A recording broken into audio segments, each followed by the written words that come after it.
Hello and welcome to Cooking with Sadaf. Today I'm gonna show you how to make an amazing London fog pound cake.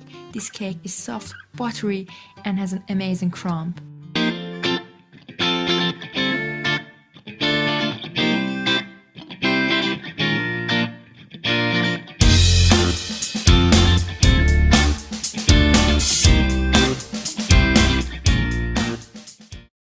Okay, so first we have to make our London fog drink. Pour 1 cup of milk into a saucepan, add your Earl Gery tea leaves, add a cinnamon stick, a pinch of cardamom, a little pure vanilla extract, and stir in together. You want to steep the tea leaves for at least 10 minutes on a medium to high heat and let it rest for at least 10 minutes. Then butter your loaf pan, line it with parchment paper. Again, never forget to butter your parchment paper in order to lift your cake easily. Dust it with flour so that it won't stick. Then strain your steep tea with a sieve and let it cool and set aside.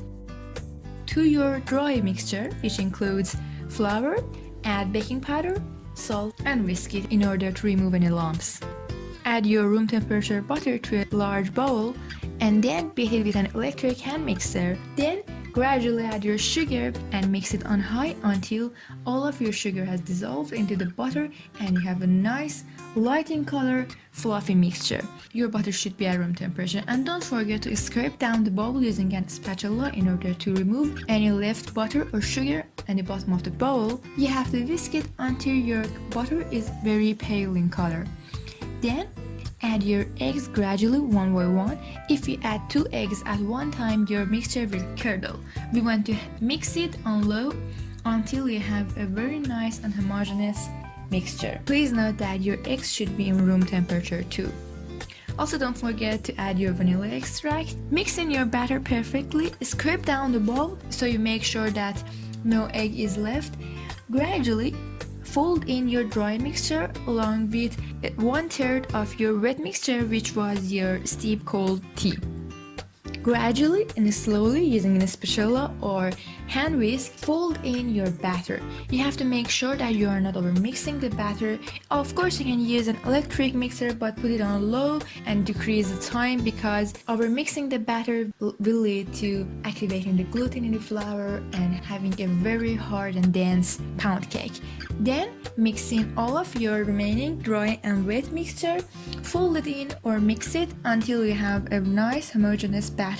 As you can see, I'm folding it using my hands, but at the end, in order to remove any lumps or strokes of flour, I am just using a hand whisk to make sure that nothing is left and I have a very smooth, nice batter. Pour in your cake batter into your prepared loaf pan and put it into the oven until a toothpick is coming out clean from the center of your cake. The time depends on your oven, of course.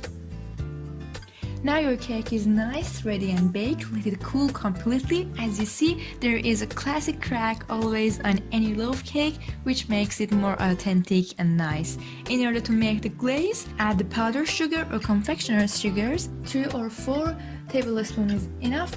Add in vanilla extract and just 1 tablespoon of cold milk. Stir in your mixture until no lumps of the powdered sugar is remained. After you have a very nice, soft and smooth mixture, drizzle it over your cold cake. Let it sit for about a minute until the glaze has been set. I hope you have enjoyed this cake. It's super easy, very delicious, so moist and easy to make. If you have enjoyed this recipe, please don't forget to subscribe, like and leave a comment below or add any suggestions for my next recipe. Thank you so much for watching.